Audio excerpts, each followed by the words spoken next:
স্বাগতম ক্রিক ফ্রেন্ডসের নিয়মিত আয়োজন টোটাল ইম্প্যাক্ট। আমি সৈয়দ সামি আছি আপনাদের সঙ্গে। আগামীকাল আইপিএলে নিলাম, সেখানে কিন্তু বাংলাদেশের 7 ক্রিকেটারের নাম আছে। বাংলাদেশের কোন কোন ক্রিকেটারের দল পেতে পারেন এগুলো নিয়ে কথা বলবো। যদিও বাংলাদেশি ক্রিকেটারদের দল পাওয়ার সম্ভাবনা খুবই কম, তবে এটা নিয়ে আলোচনা করার জন্য হাজির হয়েছে। আমার সঙ্গে আছে মোহাম্মদ সাদমান। সাদমান, স্বাগতম। ধন্যবাদ।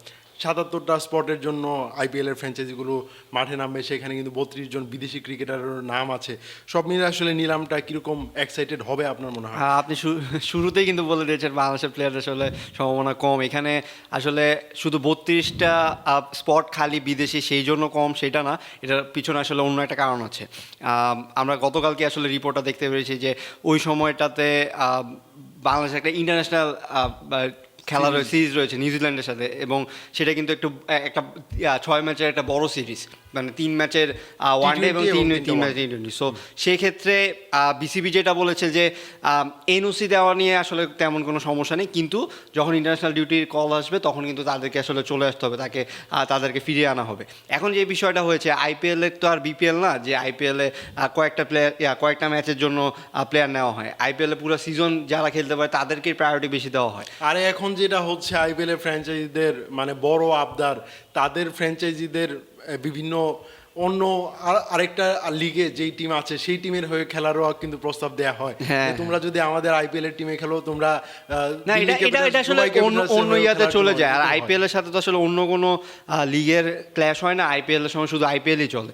সো সেই ক্ষেত্রে যেটা হবে যে যেহেতু আপনার অ্যাভেলেবিলিটি কম থাকবে, সেখানে বাংলাদেশের প্লেয়ারদের আসলে যদি ইন্টারন্যাশনাল ডিউটির জন্য কল হয় তখন আপনি ফুল আইপিএলটা খেলতে পারবেন, এবং টিমের জন্য সেই নিলামে আসলে তাদেরকে টাকা হবে নাকি সে নিয়ে একটা বড় বিষয় থাকে। এখানে কিন্তু 7 জন প্লেয়ারের মধ্যে আসলে একজন প্লেয়ারকে নিয়ে কথা বলতে হয়, সেটা হচ্ছে মুস্তাফিজুর রহমান, যার আসলে সম্ভাবনাটা সবচেয়ে বেশি ছিল। আমরা কিন্তু অশ্বিনের একটা মক অকশন দেখেছি, সেখানে কিন্তু দেখেছি যে মুস্তাফিজুর চড়া দামে আসলে একটা দল পেয়েছে। কিন্তু আপনি রিয়েল লাইফে যখন আপনি অকশনটা হবে আর এই বাস্তবতাগুলো যখন সামনে আসবে, তখন দেখা যাবে যে মুস্তাফিজের বেস প্রাইস 2 কোটিতেও হয়তো কেউ কিনবে না, কিন্তু মুস্তাফিজ কিন্তু আইপিএলের জন্য একজন হট কেক। এবং এর আগের বারও কিন্তু মুস্তাফিজ আসলে দল পায়নি, পরে সাবস্টিটিউট হিসেবে আসলে পরে দল পেয়েছিলেন দিল্লি ক্যাপিটালসে। সো সেই ক্ষেত্রে বাংলাদেশের আসলে এই 7 জন প্লেয়ারকে আইপিএলের নিলামে তুলা হবে নাকি, বা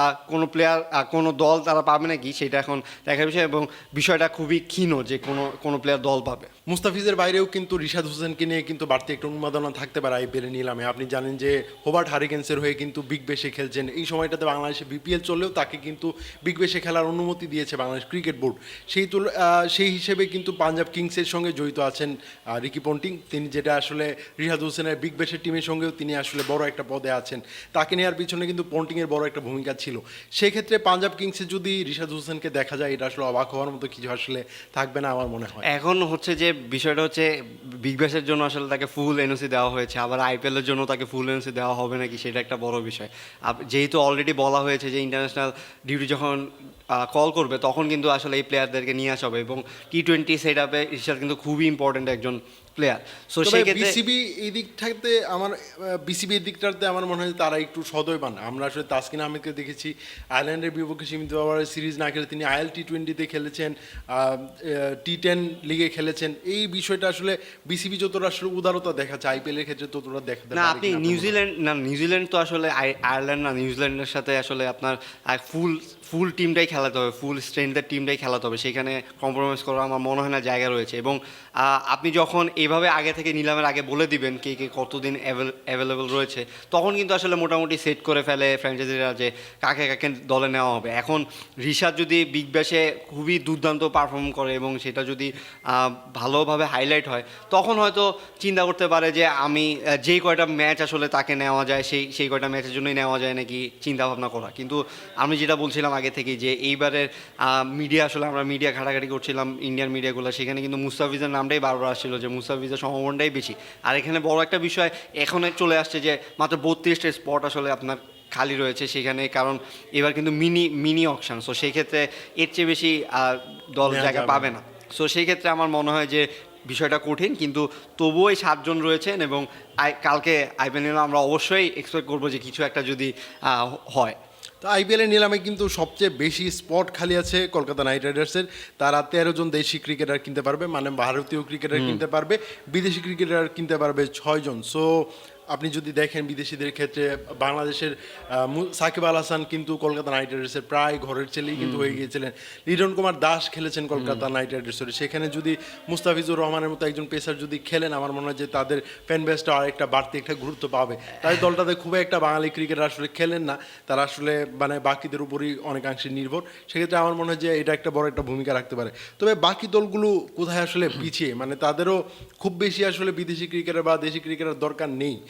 দলগুলো প্রায় নিজেদের কিন্তু একটা সেট আপ কিন্তু তৈরি করে ফেলেছে মেগা অকশনটার পরে, তারা সেই সেট আপটা নিয়ে আসলে এগোবে। এখন মিনি নিলামটা আসলে কতটুকু প্রভাব রাখতে পারে আপনার মনে হয়? না, আপনার তো আসলে সবগুলা জায়গা স্পটগুলা ফিল আপ হয় নাই, সেখানে তো আপনার ফিল আপ করতে হবে। মিনি অকশন হলেও কিন্তু সেটা আসলে দেখা যায় যে বিপিএল এর ফুল অকশন থেকে অনেক বড়, অনেক ডিমান্ডিং একটা বিষয়। সো সেই ক্ষেত্রে এখানেও কিন্তু আসলে আপনার এই প্রাইজের বিষয়গুলো রয়েছে এবং আপনার কে কে টিম পাচ্ছে, কারণ আপনার এখনও কিছু কিছু কিছু বড় বড় নাম রয়েছে।